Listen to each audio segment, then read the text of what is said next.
What do you think of that? I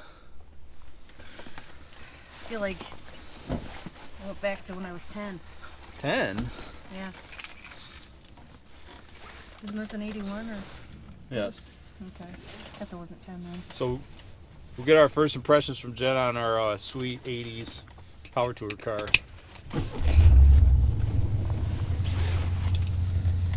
Wait a minute, there's no radio. Yeah, that's coming. So that's on the list. You can't have a cruise without a radio.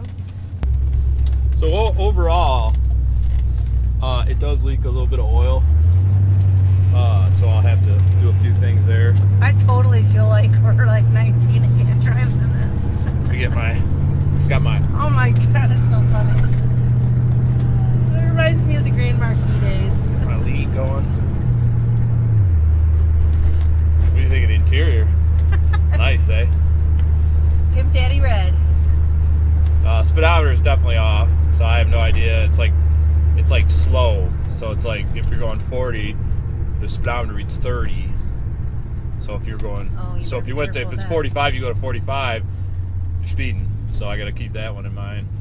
The good is the clock works, windows work, door, seat, everything works, power locks, everything, heat, horn, brights, all the gauges seem to work.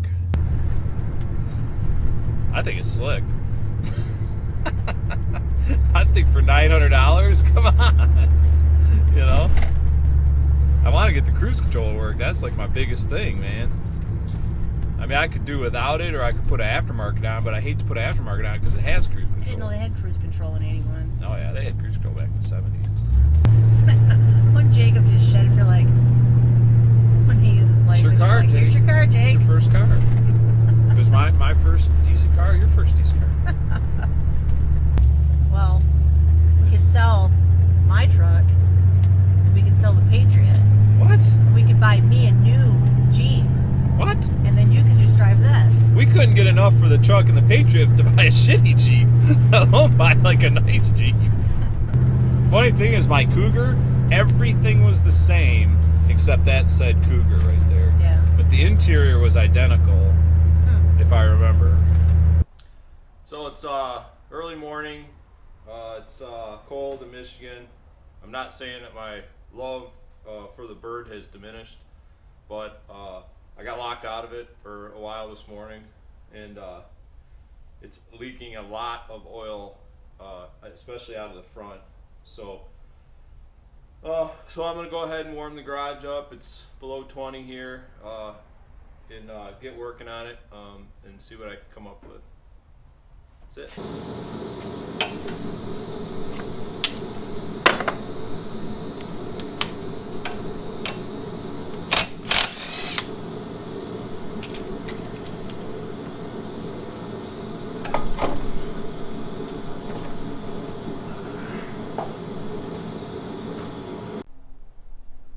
So doing a little playing around with the power tour car, I thought the rear main seal was leaking. I wasn't sure, so I kind of started poking around, and as you can see right here, you can see that there's a broken bolt there, and there's an awful lot of oil coming down there. I'm guessing while I'm driving it's pouring down there, so I'm gonna go ahead and try to get that bolt out. It's in a really bad spot. Not sure I'll be able to get in there. It's going to be close, but hoping I can drill it and retap it and put something else in there. So good news, as soon as I don't know if you could see that, as soon as I started messing with it, I could tell it was loose in there. So with a little effort, see, it's already kind of spinning. When you get it just right, it wants to come out. So with a little bit of effort here, I should be able to get this out without any trouble.